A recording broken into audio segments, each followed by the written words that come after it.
Kaixo, ziurtagirunak garenez, Global Action Plan aurkezteko hau aprobetxatu nahi dugu. Olaia joan gara Global Action Planetik.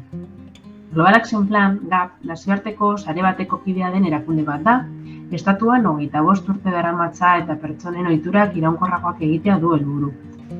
Bulego nagusia Madrilen dago eta Olaiak eta nik Bizkaiko bulegoan egiten dugun lana. Madrilen beste 4 lankide daude. GAP erakundeari buruzko informazio zabalagoa topatuko duzue irubebikoitza.programagap.org web orrialdean. GAPen parte hartze proiektu desberdinak martxan jartzen ditugu. Eskola, unibertsitate, enpresa, familia eta barrei bideratuta daudenak. Gure proiektuak gai desberdinak jorratzen dituzte. Adibidez, airearen kalitatea, elikadura iraunkorra, komunitateen eraketa eta abar. Batzuk Erasmus Plus bezalakoak Europa mailan garatzen dira, GAP International sarearen bitartez. Beste batzuk ordea, estatuko autonomia erkidego desberdinetan garatzen dira.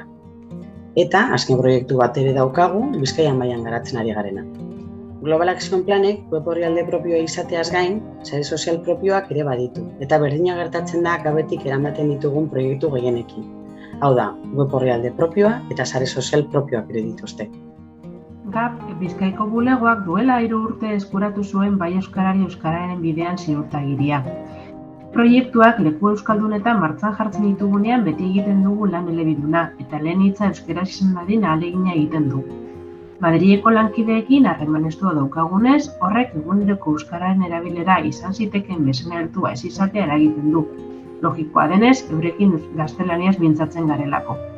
Hala ere, Olaia eta bion artean lehen hitza beti euskaraz izaten da, euskararen erabilerari garrantzia ematen diogulako egin genuen ziurtagiria eskuratzeko ahalegina.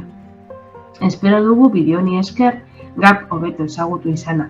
Behar duzuenerako badakizuen on gauden. Ondo izan.